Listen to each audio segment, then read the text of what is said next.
Hi everyone, welcome back to PC Error Detective. In this video, we'll show you how to clear memory cache in Windows 10 using simple and effective built-in methods to help your PC run smoother and faster. First method is restarting Windows Explorer. Step 1 is to press Ctrl+Shift and Esc together on your keyboard to open Task Manager, which lets you manage running apps and system processes. Step 2 is to click the Processes tab, where you can see everything currently using memory and system resources.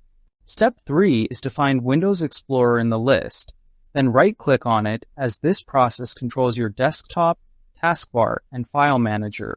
Step 4 is to click Restart, which refreshes Windows Explorer and clears temporary memory cache without restarting your entire PC. Now let's move to the second method, clearing cache using disk cleanup. Step 1 is to press Windows and R together to open the Run dialog, which allows you to quickly access system tools. Step 2 is to type cleanmgr and click OK. This opens Disk Cleanup, a utility designed to remove unnecessary files from your system.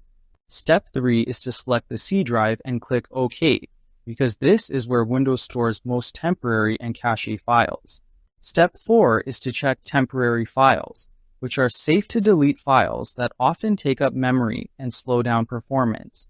Step 5 is to click OK to confirm your selection, ensuring Disk Cleanup knows what to remove. Step 6 is to click Delete Files, allowing Windows to clear the selected cache and free up memory space. Thanks for watching, and don't forget to subscribe to PC Error Detective for more helpful Windows tips and fixes.